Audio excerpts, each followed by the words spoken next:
اس گہرے علمی جائزے کے پہلے حصے میں خوش آمدید۔ ہم اس سیریز میں علم، فلسفے اور سائنس کی ان پیچیدہ تہوں کا ایک انتہائی تفصیلی اور سنجیدہ مطالعہ کرنے جا رہے ہیں جو بظاہر بہت مشکل لگتی ہیں۔ بالکل، اور میں یہاں واضح کرتی چلوں کہ یہ کوئی عام روایتی گفتگو نہیں ہے۔ یہ 3 حصوں پر مشتمل ایک باقاعدہ یونیورسٹی سطح کا تحقیقی تجزیہ ہے، جسے ہم ایک ایپسٹیمولوجیکل سٹریس ٹیسٹ کے طور پر لے کر چلیں گے۔ درست کہا آپ نے۔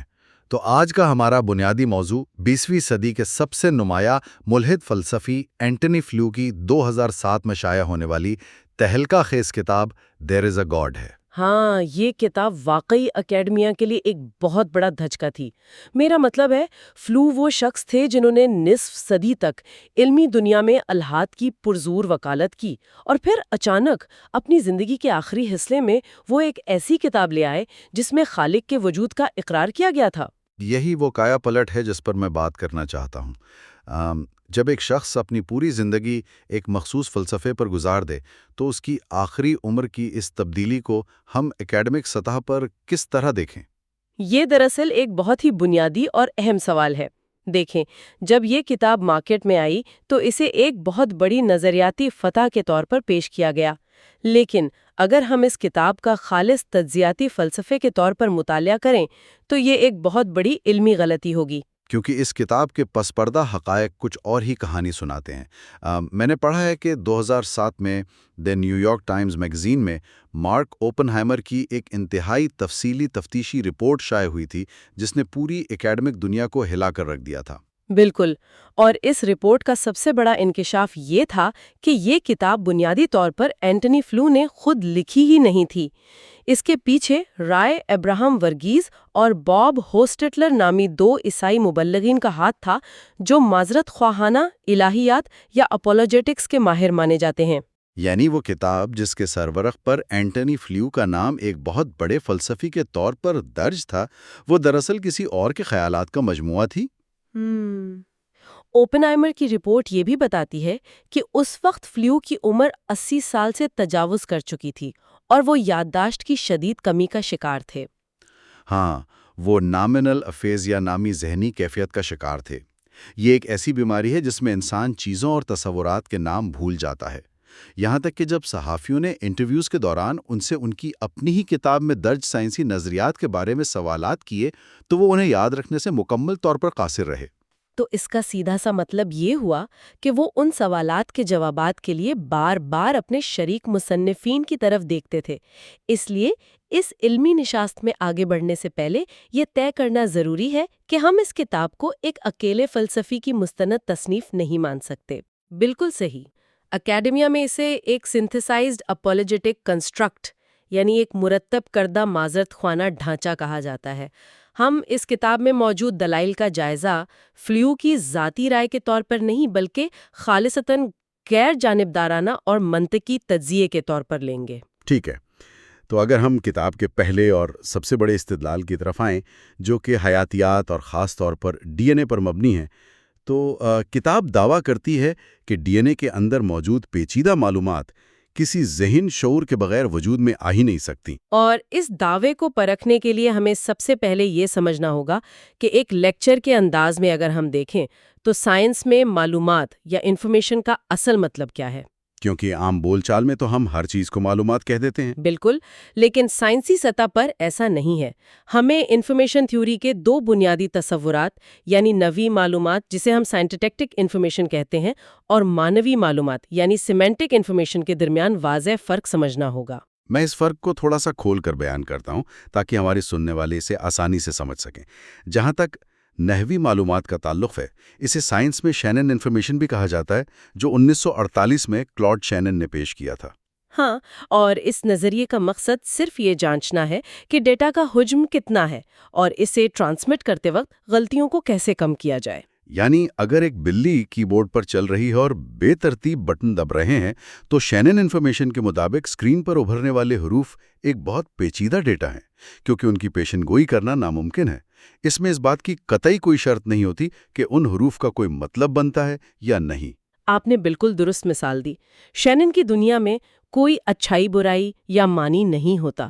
اس کا تعلق خالصتاً شماریاتی تعلق یا اسٹیٹسٹیکل کوریلیشن سے ہے، لیکن حیاتیات میں اور خاص طور پر ڈی این اے کے معاملے میں ہم صرف شینن انفارمیشن کی بات نہیں کر رہے ہوتے۔ تو وہاں ہم مانوی معلومات یا سیمینٹک انفارمیشن کی طرف آ جاتے ہیں۔ بالکل، مانوی معلومات ارادی خصوصیات پر مبنی ہوتی ہیں۔ اس میں نمائندگی، تخصیص اور معنی شامل ہوتے ہیں۔ خلیوں کے اندر پروٹین بنانے کے لیے ڈی این اے میں موجود ہدایات اسی مانوی معلومات کی قسم ہیں۔ تو اس کا مطلب ہے کہ ڈی این اے محض کیمیائی مادوں کا کوئی بے ترتیب ڈھیر نہیں ہے، بلکہ وہ خلیے کے لیے ایک انتہائی مخصوص اور فعال ہدایت نامے کا کام کرتا ہے، اور یہیں سے اس کتاب کا وہ مرکزی دعویٰ جنم لیتا ہے جس پر ہم نے بات کرنی ہے۔ جی، وہ دعویٰ یہ ہے کہ چونکہ ڈی این اے میں یہ مانوی معلومات یا ہدایات موجود ہیں، تو انہیں تخلیق کرنے کے لیے ایک باشعور پروگرامر یا لامحدود ذہانت کی ضرورت ہے۔ ظاہری طور پر یہ دلیل بہت پرکشش لگتی ہے کہ ایک پیچیدہ سافٹ ویئر خود بخود نہیں لکھا جا سکتا، لیکن جب ہم اسے اس ایپسٹیمولوجیکل سٹریس ٹیسٹ کے معیار پر پرکھتے ہیں تو ایک بہت بڑی نظریاتی خامی سامنے آتی ہے۔ یہ کتاب دراصل حیاتیاتی اور کیمیائی مجبوریوں کو انسانی ساختہ سافٹ ویئر یا شیکسپیئر کی شاعری جیسی چیز سمجھنے کی غلطی کر رہی ہے۔ تو یہ ایک بہت بڑی اینالوجیکل اوور ریچ، یعنی تمثیل کو کھینچ تان کر حد سے آگے لے جانے والی بات ہوئی۔ کیمیکلز تو اپنی کشش اور طبیعت کے قوانین کے پابند ہوتے ہیں، ان کے پیچھے کوئی انسانی شعور جیسا ارادہ تو نہیں ہوتا۔ یہی وہ باریک نکتہ ہے جسے نظر انداز کیا گیا۔ ریاضیاتی اور ارتقائی گیم تھیوری کے تحت یہ بات ثابت ہو چکی ہے کہ بامانی اور ہدایتی نظام وقت کے ساتھ قدرتی طور پر ابھر سکتے ہیں۔ یعنی اس سارے عمل کے لیے کسی باشعور ایجنٹ کے پیشگی ارادے کی قطعی کوئی ضرورت نہیں ہوتی۔ کیمیائی رد عمل قدرتی طور پر بامانی معلومات پیدا کر سکتے ہیں، لیکن سوال یہ پیدا ہوتا ہے کہ وہ پہلی معلومات یا وہ پہلا کوڈ خود بخود کیسے بنا؟ اور اس سوال کا جواب ہمیں اے بائیوجینیسس کے تصور میں ملتا ہے۔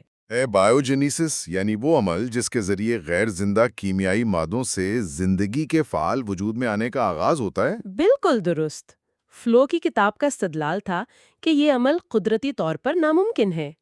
ماضی میں ہمارے پاس آر این اے فرسٹ کا نظریہ تھا جس میں کچھ خامیاں تھیں، لیکن اب ہمیں 2026 کے آٹوجینیسس ماڈل کو دیکھنا ہوگا جسے ٹیرنس ڈبلیو ڈیکن اور ان کے ساتھیوں نے پیش کیا۔ یہ ماڈل بہت دلچسپ ہے۔ جہاں تک میں نے اس کا مطالعہ کیا ہے، یہ ماڈل بتاتا ہے کہ عمل ایک آٹوجینک وائرس سے شروع ہوتا ہے جو صرف پیپٹائڈز پر مشتمل ہوتا ہے۔ ہاں، اور اس ماڈل کا جو سب سے انقلابی حصہ ہے وہ ان پیپٹائڈز کے آپس میں جڑنے کا میکانزم ہے جسے ریسیپروکل کیٹالسس کہا جاتا ہے۔ یہ کیٹالیٹک پیپٹائڈز ایک دوسرے کی پیداوار کو تیز کرتے ہیں۔ یعنی ایک کیمیکل دوسرے کو بناتا ہے اور دوسرا واپس پہلے کو بنانے میں مدد کرتا ہے، اور پھر ان کیمیائی تعاملات کے ذیلی اثرات کی وجہ سے وہ خود بخود ایک خول یا کیپسڈ کی شکل اختیار کر لیتے ہیں۔ بالکل، وہ ایک قلعہ بنا لیتے ہیں تاکہ اندر موجود عمل کو بیرونی ماحول سے محفوظ رکھ سکیں، اور اس محفوظ خول کے اندر نیوکلیوٹائڈز جو کہ آر این اے کے ابتدائی اجزاء ہیں بنتے اور محفوظ ہوتے ہیں۔ یہ تو واقعی حیران کن ہے کہ محض کیمیائی اصولوں کے تحت ایسا محفوظ خول تیار ہو سکتا ہے، اور میں نے پڑھا ہے کہ اس آر این اے کا جو 3D ڈھانچہ بنتا ہے وہ براہ راست اس کی کیمیائی ترتیب سے بنتا ہے۔ ہاں، کیمیائی کشش اور تھرمو ڈائنامکس کے اصول یہ فیصلہ کرتے ہیں کہ وہ آر این اے کس طرح فولڈ ہوگا، اور اس کا یہ 3D ڈھانچہ ایک مخصوص افعال کا باعث بنتا ہے۔ تو اس سے تو ایک بہت بڑا منطقی نتیجہ نکلتا ہے۔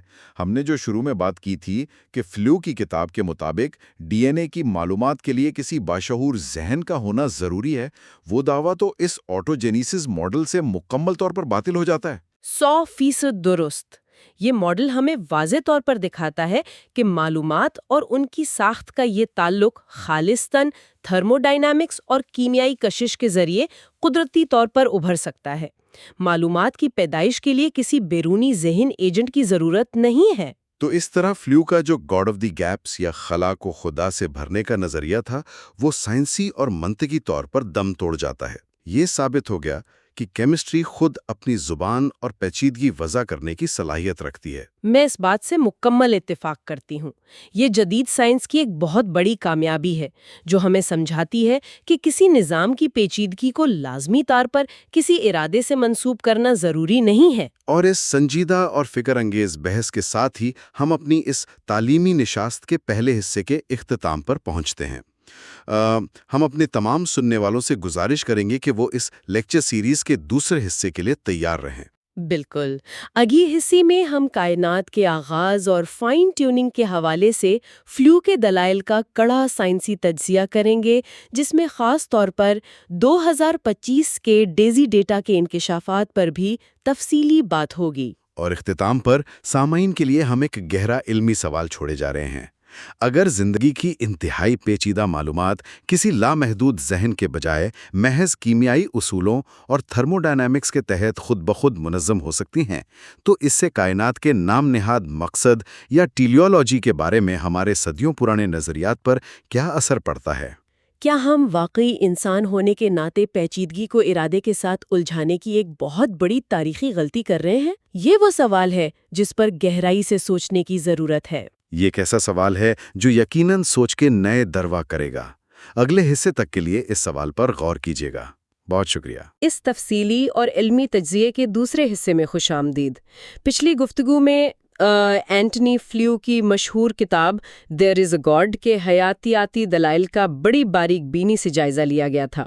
وہاں ڈی این اے کی پیچیدگی اور اس سے جڑے دعووں کو پرکھا گیا تھا۔ جی ہاں، اور آج کا ہمارا جو مشن ہے وہ پچھلے حصے سے بھی زیادہ وسیع ہے۔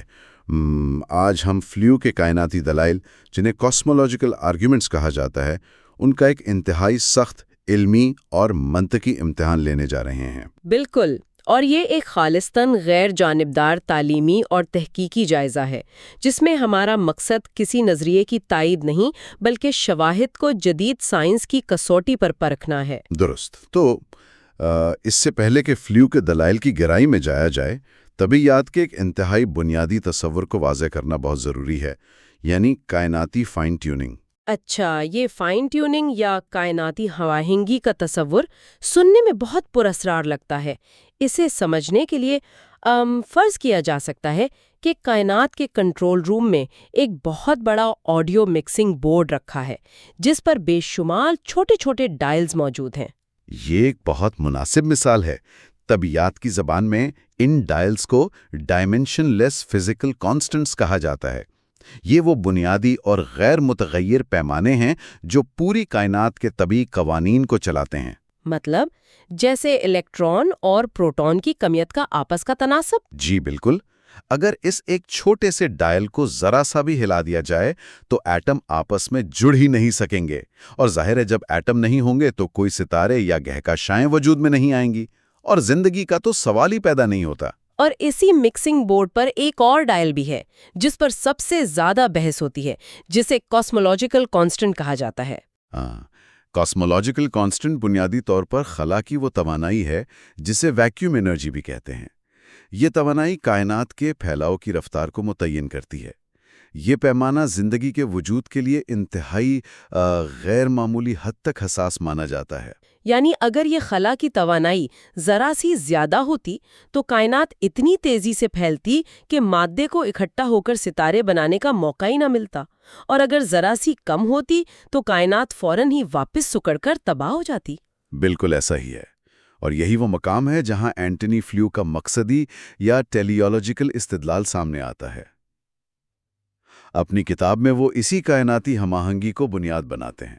ان کا استدلال یہ ہے کہ طبعی قوانین میں یہ حیرت انگیز درستگی جو اتنے نازک توازن پر کھڑی ہے، کسی اندھے اتفاق کا نتیجہ نہیں ہو سکتی۔ فلو کے نزدیک چونکہ ان پیمانوں میں ایک برابر تبدیلی بھی کائنات کو زندگی کے لیے ناممکن بنا دیتی، اس لیے یہ توازن ایک شعوری ڈیزائن کی طرف واضح اشارہ کرتا ہے۔ انہوں نے اسے صریحاً ایک عقلی ڈیوائس یا خدا کا ذہن قرار دیا ہے۔ اور وہ اس معاملے میں جدید سائنسدانوں کے پیش کردہ ملٹی ورس یا کثیر الکائنات کے نظریے کو سختی سے مسترد کرتے ہیں۔ جی ہاں، ملٹی ورس کا نظریہ یہ تجویز کرتا ہے کہ شاید لامحدود کائناتیں موجود ہیں اور ہماری کائنات اتفاقاً ان میں سے ایک ہے جس کے ڈائل درست سیٹ ہو گئے، لیکن فلو اسے محض ایک غیر تجرباتی فرار قرار دیتے ہیں۔ ان کا ماننا ہے کہ ملٹی ورس کا مفروضہ بنیادی قوانین کی اصل ابتدا کی وضاحت نہیں کرتا، بلکہ صرف مسئلے کو پیچھے دھکیل دیتا ہے۔ یہ ان کا بنیادی موقف ہے، لیکن بطور تعلیمی تجزیہ کار جب ہم اس موقف کا علمی اور منطقی سطح پر تنقیدی جائزہ لیتے ہیں تو اس میں کچھ بہت بڑی اور بنیادی خامیاں نظر آتی ہیں۔ یہاں ایک بہت اہم علمی اصول کو سمجھنا ضروری ہے جسے شماریات میں میجر پرابلم کہا جاتا ہے۔ یہ مسئلہ فلو کے استدلال کی جڑ پر سوال اٹھاتا ہے۔ بالکل، فلیو کا سارا دار و مدار اس بات پر ہے کہ کائنات کا موجودہ قوانین کے ساتھ بننا ریاضیاتی طور پر انتہائی غیر ممکنہ یا امپروبیبل تھا۔ لیکن میجر پرابلم ہمیں بتاتا ہے کہ کسی بھی چیز کے امکانات کا حساب لگانا اس وقت تک ناممکن ہے جب تک ہمارے پاس کائنات کے بننے سے پہلے کی امکانی تقسیم یا پرائر پرابیبلٹی ڈسٹریبیوشن موجود نہ ہو۔ اسے اگر عام فہم انداز میں سمجھا جائے تو کسی بھی واقعے کے حیران کن ہونے کا فیصلہ تبھی کیا جا سکتا ہے جب ہمیں معلوم ہو کہ کل کتنے آپشنز موجود تھے۔ درست، چونکہ طبعی لحاظ سے ہمارے پاس ایسا کوئی ڈیٹا موجود نہیں ہے جو بتا سکے کہ بگ بینگ کے وقت طبعی قوانین کے پاس کیا کیا متبادل موجود تھے، اس لیے بغیر معلوم ڈسٹریبیوشن کے کائنات کو ریاضیاتی لحاظ سے غیر امکانی قرار دینا خلصتاً علمی اور منطقی طور پر بے بنیاد ہے۔ اور تنقید کا دائرہ صرف شماریات تک محدود نہیں ہے۔ مشہور طبیعت دان وکٹر اسٹینگر کا نقطہ نظر یہاں بہت زیادہ اہمیت کا حامل ہے۔ وکٹر اسٹینگر نے فلو کی ایک اور بنیادی علمی غلطی کی نشاندہی کی ہے۔ فلو نے ان تمام کائناتی کانسٹنٹس کو جن کا ہم نے ذکر کیا الگ الگ متغیرات یا انڈیپینڈنٹ ویریبل سمجھنے کی غلطی کی۔ یعنی انہوں نے فرض کر لیا کہ ہر ڈائل بالکل آزادانہ طور پر کام کرتا ہے اور ان کا آپس میں کوئی تعلق نہیں ہے۔ بالکل، جبکہ در حقیقت گہرے طبعی قوانین کے تحت یہ کانسٹنٹس ایک دوسرے سے جڑے ہوئے ہو سکتے ہیں۔ سائنسی زبان میں اسے کپلڈ ہونا کہتے ہیں۔ اگر یہ پیمانے کپلڈ ہیں تو ایک ڈائل میں تبدیلی کا مطلب یہ ہوگا کہ باقی ڈائلز بنیادی فزکس کے تحت خود بخود اپنی جگہ ایڈجسٹ کر لیں گے۔ اس جوڑ یا اس کپلنگ کو نظر انداز کر کے فلو نے کائنات کی پیچیدگی اور اس کے غیر امکانی ہونے کو مصنوعی طور پر بہت زیادہ بڑھا چڑھا کر پیش کیا، جبکہ حقیقت میں وہ ریاضیاتی ناممکنات اتنے بھی بڑے نہیں تھے جتنا دعویٰ کیا گیا۔ یہ ایک انتہائی مضبوط علمی جوابی دلیل ہے، لیکن اب وقت آ گیا ہے کہ ہم اس تجزیے کو دور حاضر کی سب سے اہم سائنسی پیش رفت کے ساتھ جوڑیں۔ وہ پیش رفت جس نے کائناتی ہم آہنگی کے پرانے ماڈلز کی بنیادیں ہلا دی ہیں۔ ہم ڈارک انرجی اور خاص طور پر 2025 کے ڈارک انرجی اسپیکٹروسکوپک انسٹرومنٹ یعنی دیسی ڈیٹا کی بات کر رہے ہیں۔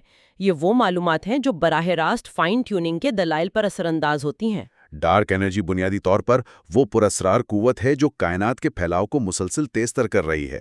دہائیوں تک اسی قوت کو کائنات کا سب سے زیادہ باریکی سے سیٹ کیا گیا پیمانہ مانا جاتا تھا، جسے کاسمولوجیکل کانسٹنٹ کے طور پر دیکھا جاتا تھا۔ اس کی فائن ٹیوننگ کو 10 کی طاقت 120 میں ایک حصے کے برابر نازک سمجھا جاتا تھا۔ یہ ایک ایسا نمبر ہے جو انسانی تصور سے بھی باہر ہے۔ بالکل، اور یہ مانا جاتا تھا کہ یہ نمبر ایک دم جامد ہے، اور فلوئج جیسے مفکرین نے اسی جامد نمبر کو اپنے استدلال کی سب سے بڑی بنیاد بنایا۔ لیکن 2025 میں دیسی کا جو نیا اور وسیع ڈیٹا سامنے آیا، اس نے ایک حیران کن حقیقت آشکار کی۔ اور یہ کوئی معمولی مشاہدہ نہیں ہے۔ اس نئے ڈیٹا کی شماریاتی اہمیت 2.6 سے لے کر 4.2 سگما تک ہے، جو سائنس کی دنیا میں ایک انتہائی ٹھوس سطح تسلیم کی جاتی ہے۔ دیسی 2025 کا ڈیٹا واضح طور پر یہ ثابت کرتا ہے کہ ڈارک انرجی کوئی جامد کانسٹنٹ نہیں ہے۔ یہ کوئی ایسا فکسڈ ڈائل نہیں ہے جسے کسی نے ایک مخصوص نمبر پر ہمیشہ کے لیے سیٹ کر دیا ہو۔ تو پھر یہ اصل میں ہے کیا؟ یہ ایک متحرک اور ارتقا پذیر اسکیلر فیلڈ ہے۔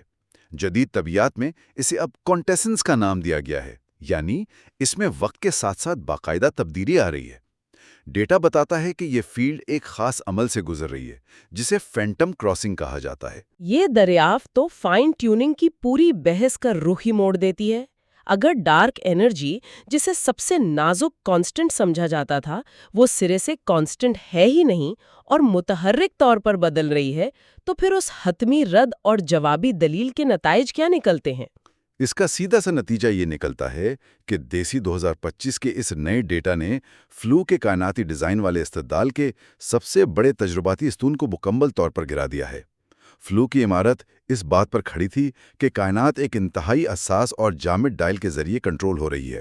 لیکن جب یہ تجرباتی طور پر ثابت ہو گیا کہ کائنات کا پھیلاؤ ایک جامد سیٹنگ کے بجائے ایک متحرک طبعی اور ارتقا پذیر فیلڈ کے ذریعے چل رہا ہے تو فائن ٹیوننگ کا وہ سارا تضاد اور معاملہ خود بخود حل ہو جاتا ہے۔ بالکل درست۔ کائنات کی پیچیدگی کا مسئلہ اب ایک شعوری ڈیزائن کی ضرورت کے بجائے خالصتاً طبعی حرکیات کے دائرے میں آ گیا ہے۔ یہ ایک نظریاتی حل ہے جو سائنس نے خود پیش کیا ہے۔ اس تمام علمی گفتگو کی اہمیت سننے والوں کے لیے بہت واضح ہونی چاہیے۔ یہ ظاہر کرتی ہے کہ نئے سائنسی شواہد کس طرح ہمارے پرانے اور قائم شدہ فلسفیانہ نتائج کو مکمل طور پر تبدیل کرنے کی طاقت رکھتے ہیں۔ معلومات کے اس جدید دور میں تنقیدی سوچ اسی لیے لازمی ہے۔ ہم کسی بھی فلسفیانہ مفروضے کو حتمی قرار نہیں دے سکتے جب تک کہ اسے تازہ ترین تجرباتی ڈیٹا کی روشنی میں نہ پرکھا جائے۔ اور اس بحث کے اختتام پر ایک نیا، گہرا اور فکر انگیز نقطہ ابھرتا ہے۔ اگر کائنات کی بنیادیں کسی جامد ہستی یا فکسڈ اصول کی بجائے خود ایک متحرک طبعی ارتقاء یا ڈائنامک ایوولوشن کا حصہ ہیں تو ہمیں ایک بہت بنیادی سوال پر دوبارہ غور کرنا ہوگا۔ وہ سوال یہ ہے کہ کیا ہمیں کائنات کی ابتدا کو سمجھنے کے لیے اپنے سبب اور نتیجے یعنی کاز اینڈ ایفیکٹ کے روایتی تصورات کو یکسر تبدیل نہیں کر دینا چاہیے؟ اگر کائنات کا برتاؤ ہی مستقل ارتقائی ہے تو ہمارے پرانے فلسفیانہ پیمانے شاید اس حقیقت کا احاطہ کرنے کے لیے ناکافی ہیں۔ یہ ایک ایسا خیال ہے جو ذہنوں میں طویل عرصے تک گونجتا رہے گا۔ اس گہری سائنسی بحث کے بعد اس علمی سلسلے کے تیسرے اور آخری حصے میں ہماری گفتگو خالص فلسفے کی طرف مڑے گی۔ اگلے حصے میں ہم ارسطو کی مابعد طبیعیات یعنی ایرسٹوٹیلین میٹافزکس کا گہرا مطالعہ کریں گے اور اینٹونی فلیو کی اس پوری کتاب پر ایک حتمی تجزیاتی فیصلہ صادر کریں گے۔ لہٰذا علم اور تحقیق کے اس سنجیدہ سفر کا حصہ بنے رہیے۔ اگلے حصے میں اس کتاب کا فائنل ورڈکٹ سامنے لایا جائے گا۔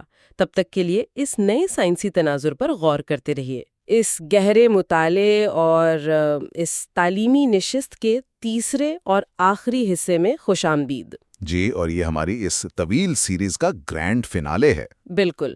پچھلی 2 نشستوں میں اینٹونی فلیو کی کتاب دیر از اے گاڈ کا جائزہ لیتے ہوئے بات تجربیاتی سائنس اور سالماتی حیاتیات پر مرکوز رہی تھی، اور ڈی این اے کی پیچیدگی کے ساتھ ساتھ کونیاتی ہم آہنگی پر بھی تفصیلی بات ہوئی تھی۔ درست۔ لیکن آج اس کتاب کے حتمی فلسفیانہ دلائل کا تجزیہ کیا جائے گا۔ اب گفتگو کا رخ تجربیاتی سائنس سے ہٹا کر ماڈل میٹافزکس یعنی عالم امکانیات کی مابعد طبیعیات کی طرف موڑا جا رہا ہے۔ یہ ایک انتہائی اہم موڑ ہے کیونکہ فلیو کے استدلال کی جو حتمی بنیاد ہے وہ اسی ماڈل میٹافزکس پر قائم ہے۔ جی، تو آج کا مقصد اینٹونی فلیو کے اس حتمی موقف کی بنیادوں کو سمجھنا ہے اور پھر ان پر ہونے والی خالصتاً منطقی اور جدید علمی تنقید کو عام فہم انداز میں پھول کر بیان کرنا ہے۔ بالکل، اور جب گفتگو سائنس کی لیبارٹری سے نکل کر خالص مابعد طبیعیات میں داخل ہوتی ہے تو چیزوں کو پرکھنے کے اصول بھی بدل جاتے ہیں۔ تو اس سے پہلے کہ فلو کی منطق پر تنقید کی جائے، کچھ بنیادی فلسفیانہ تصورات کو سمجھنا ضروری ہے۔ سب سے پہلے ارسطو کے کائناتی استدلال کو دیکھتے ہیں۔ جی، جسے ایرسٹوٹیلین کاسمولوجیکل آرگیومنٹ کہا جاتا ہے۔ اس پورے استدلال کی عمارت بنیادی طور پر 2 تصورات پر کھڑی ہے جنہیں وجود کی اقسام کہا جاتا ہے۔ اور ان میں سے پہلا تصور محتمل وجود کا ہے۔ درست، اصطلاحی زبان میں اسے کنٹینجنٹ بینگ کہتے ہیں۔ اگر اسے بالکل سادہ الفاظ میں بیان کیا جائے تو محتمل وجود ہر وہ شے ہے جو اپنے ہونے کے لیے کسی دوسری چیز کی محتاج ہو، یعنی جس کا نہ ہونا منطقی طور پر ممکن ہو، وہ خود بخود وجود میں نہیں آ سکتی۔ بالکل، اسے ڈومینوز کی ایک لمبی قطار کی تعلیمی مثال سے سمجھا جا سکتا ہے۔ جب ایک ڈومینو گرتا ہے تو وہ اس لیے گرتا ہے کیونکہ اس کے پیچھے والے ڈومینو نے اسے دھکا دیا ہوتا ہے۔ وہ خود سے حرکت نہیں کر سکتا۔ جی ہاں، کائنات کی ہر طبعی شے، چاہے وہ ستارے ہوں، سیارے ہوں، کہکشائیں ہوں یا طبعی اشیاء، یہ سب محتمل وجود کی مثالیں ہیں۔ ان سب کے نہ ہونے کا امکان موجود تھا۔ اور اسی محتمل وجود کے بالکل برعکس جو دوسرا تصور پیش کیا جاتا ہے وہ واجب الوجود کا ہے، جسے نیسیسری بینگ کہا جاتا ہے۔ جی، یہ ایک ایسا تصور ہے جس کے مطابق کوئی ایک حقیقت ایسی ہونی چاہیے جس کا نہ ہونا مابعد طبیعیاتی طور پر ناممکن ہو۔ یعنی وہ ہر ممکنہ دنیا میں لازمی طور پر موجود ہو، اسے اپنے وجود کے لیے کسی بیرونی سبب یا اسی مثال کے مطابق کسی دھکے کی ضرورت نہ ہو۔ اور اینٹنی فلو نے اسی فرق کو اپنے استدلال کا مرکز بنایا۔ ان کا دعویٰ یہ تھا کہ چونکہ یہ پوری کائنات ایک محتمل وجود ہے، ان گرتے ہوئے ڈومینوز کی طرح، بالکل، تو اس لیے اس پورے سلسلے کو شروع کرنے کے لیے کسی ارسطوی مہرے کے اول یا پرائم موور کی ضرورت ہے جو اس کی بنیاد بن سکے۔ ایک بے سبب علت یا انکازڈ کاز، اور فلو کے نزدیک وہ بے سبب علت ایک لامحدود اور غیر مادی ذہن ہے۔ لیکن عین اسی مقام پر آ کر جدید فلسفے اور علمی ناقدین فلیوں کے اس دعوے پر ایک بہت بنیادی جوابی دلیل پیش کرتے ہیں۔ اور وہ جوابی دلیل واجب الوجود کے تصور پر ہی سوال اٹھاتی ہے۔ ناقدین پوچھتے ہیں کہ اگر کائنات کی بنیاد کے لیے کسی لازمی چیز کی ضرورت ہے ہی، تو وہ واجب الوجود خود یہ کائنات کیوں نہیں ہو سکتی؟ جی، گرہم اوپی جیسے جدید فلسفیوں نے اس پر بہت تفصیلی کام کیا ہے۔ بالکل، گرہم اوپی کا استدلال یہ ہے کہ ایک لازمی کائنات یعنی نیسیسری یونیورس یا بنیادی کوانٹم حقیقت کو واجب الوجود تسلیم کر لینا ساختی طور پر ویسا ہی ہے جیسا کہ ایک لامحدود ذہن کو تسلیم کرنا۔ دراصل ساخت کے اعتبار سے دونوں نظریات ایک ہی کام کر رہے ہیں۔ دونوں ایک مقام پر آ کر کہتے ہیں کہ اس سے پیچھے مزید کوئی علت نہیں ہے۔ جی، لیکن وجودی اور منطقی اعتبار سے ایک طبی کائنات کو لازمی قرار دینا ایک بالکل نئی اور غیر مادی ہستی کو فرد کرنے کے مقابلے میں کہیں زیادہ سادہ ہے۔ البتہ فلیو اور رابرٹ کونز جیسے مفکرین یہاں کائنات کی پیچیدگی کا استدلال لے کر آتے ہیں۔ وہ کہتے ہیں کہ کائنات اتنی پیچیدہ ہے، اس کے اجزاء اتنے متمل ہیں کہ اس پورے پیچیدہ مجموعے کو واجب الوجود قرار نہیں دیا جا سکتا۔ لیکن منطقی سطح پر اس دلیل کو ایک بڑی خامی کا شکار سمجھا جاتا ہے، جسے فلسفے میں مغالطہ ترکیب یا فیلسی آف کمپوزیشن کہتے ہیں۔ یہ ایک بہت اہم نقطہ ہے۔ اس مغالطے کا مطلب یہ ہے کہ کائنات کے اندرونی اجزاء کی محتمل ترتیب کو کائنات کی بنیادی حقیقت کے ساتھ ملا دینا ایک منطقی غلطی ہے۔ اگر اسے روزمرہ کی ایک مثال سے واضح کیا جائے تو اگر ایک اینٹ کا وزن کم ہے تو اس کا یہ مطلب ہرگز نہیں کہ ان اینٹوں سے بنی ہوئی پوری دیوار کا وزن بھی کم ہوگا۔ بالکل، کائنات کے اندر کی چیزیں بدل سکتی ہیں، لیکن اس کا مطلب یہ نہیں کہ اس سب کی جو حتمی کوانٹم بنیاد ہے وہ بھی معتمل ہے۔ اور یہیں پر جدید ناقدین ایک اور تصور کی نشاندہی کرتے ہیں جسے وضاحتی افراط زر یا ایکسپلینیٹری انفلیشن کہا جاتا ہے۔ یہ تصور بتاتا ہے کہ کسی مسئلے کو حل کرنے کے لیے کوئی ایسی تشریح لانا جو دراصل اس مسئلے سے بھی زیادہ پیچیدہ ہو۔ جیسے کسی پائپ کی لیکیج ٹھیک کرنے کے لیے پورے گھر کو پانی سے بھر دیا جائے، مسئلہ حل ہونے کے بجائے مزید الجھ جاتا ہے۔ فلیر کائنات کی بنیاد سمجھانے کے لیے ایک غیر ضروری اور انتہائی پیچیدہ لامحدود ذہن کو متعارف کرواتے ہیں جو خود اس کائنات سے کئی گنا زیادہ پیچیدہ ہوگا۔ تو فلیر مسئلے کی علمی وضاحت نہیں کرتے، بلکہ وہ وضاحتی افراط زر کا شکار ہو کر اسرار کو ایک غیر مادی ذہن کے خاتے میں ڈال دیتے ہیں۔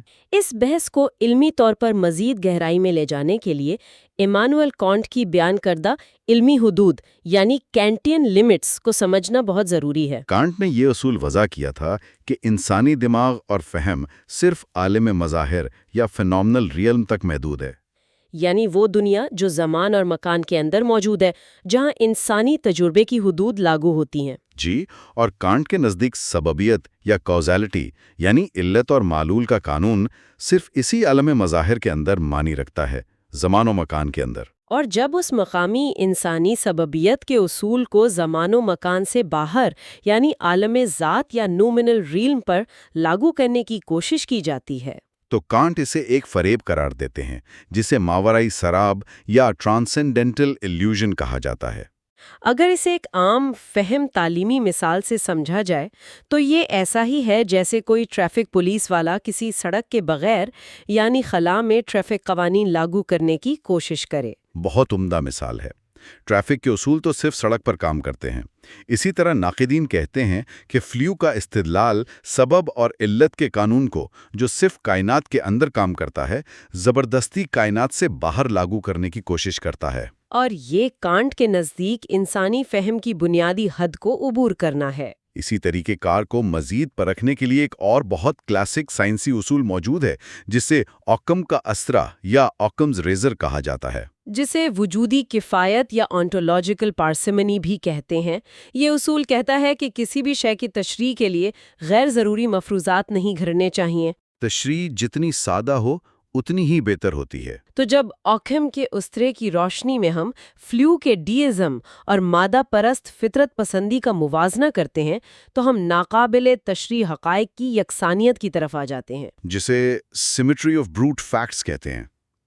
اس کا مطلب ہے کہ کائنات کے ماخذ پر غور کرتے ہوئے ڈیئزم اور فطرت پسندی دونوں ہی بلاخر ایک حتمی حقیقت پر آ کے رک جاتے ہیں۔ ایک ایسی حقیقت جس کی مزید کوئی تشریح ممکن نہیں۔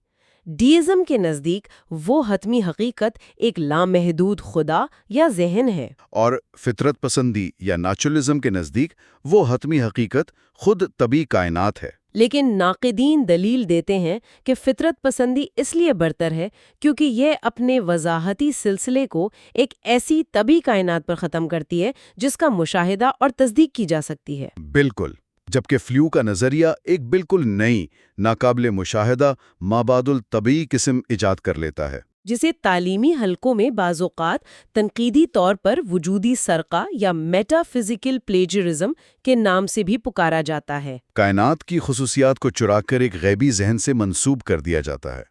تو اب اگر ہم اس نشست کے حتمی مرحلے کی طرف بڑھیں اور اس پوری بحث کا ایک مجموعی جائزہ لیں تو ہمیں فلو کی کتاب کا ایک قطعی علمی دباؤ کا ٹیسٹ یا ایپسٹمک سٹریس ٹیسٹ کرنا ہوگا۔ اور اس ٹیسٹ کے نتائج کا انتہائی غیر جانبدارانہ جائزہ یہ ظاہر کرتا ہے کہ زندگی کے آخری حصے میں فلو کا جو ڈیئزم کی طرف جھکاؤ تھا وہ دراصل کچھ بنیادی منطقی خامیوں پر پڑا تھا۔ ان میں سب سے نمایاں کیٹیگری کی غلطیاں یا کیٹیگری ایررز ہیں۔ جیسا کہ پچھلی نشست میں ذکر ہوا تھا، حیاتیاتی معلومات کو انسانی شعوری معلومات کے مترادف سمجھ لینا۔ جی، اور اس کے ساتھ ساتھ یہ استدلال بہت شدت سے خدا کے خلا کے مغالطوں یعنی گاڈ آف دی گیپس فیلیسیز پر انحصار کرتا ہے۔ جہاں سائنس خاموش تھی وہاں الوہی مداخلت کو فرض کر لیا گیا، حالانکہ وہ سائنسی نظریات اب متروک ہو چکے ہیں۔ خاص طور پر 2025 کے ڈیسی ڈیٹا اور 2026 کے آٹو جینیسس ماڈل کے سامنے آنے کے بعد کونیات اور سالماتی خیاتیات کی تفہیم بالکل بدل چکی ہے۔ بالکل، ان جدید حقائق کی روشنی میں یہ واضح اعلان کیا جا سکتا ہے کہ یہ کتاب 21ویں صدی کی سخت سائنسی اور فلسفیانہ جانچ پڑتال کے سامنے اپنے شواہد کا بوجھ یعنی ایویڈینشری برڈن اٹھانے میں مکمل طور پر ناکام رہی ہے۔ اور یہ محض 20ویں صدی کے وسط کے مفکرین کی الجھنوں کا ایک فلسفیانہ نمونہ یا فلسافیکل آرٹیفیکٹ بن کر رہ گئی ہے۔ اور اسی حتمی جائزے کے ساتھ ہماری اس جامع 3 حصوں پر مشتمل علمی لیکچر سیریز کا اختتام ہوتا ہے۔ اس گہرے مطالعے میں شرکت کرنے پر تمام سامعین کا بے حد شکریہ۔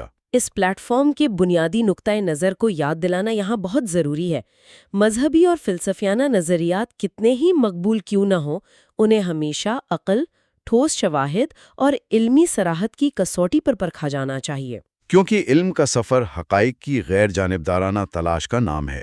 بالکل، اور اس نشست کا ختام ایک ایسے گہرے خیال پر کیا جا رہا ہے جو مزید غور و فکر کی دعوت دیتا ہے۔ جب ہم کائنات کے وجود کو سمجھنے کے لیے کسی لامحدود اور پیچیدہ ذہن کا سہارا لیتے ہیں تو کیا ہم محض اسرار کو ایک جگہ سے دوسری جگہ منتقل نہیں کر رہے ہوتے؟ یہ سوچنے کی ضرورت ہے کہ کیا انسان کی بامقصد اور تسلی بخش جواب پانے کی نفسیاتی خواہش کائنات کی اصل غیر جانبدارانہ اور شاید انتہائی سادہ حقیقت کو تسلیم کرنے کی راہ میں سب سے بڑی رکاوٹ تو نہیں؟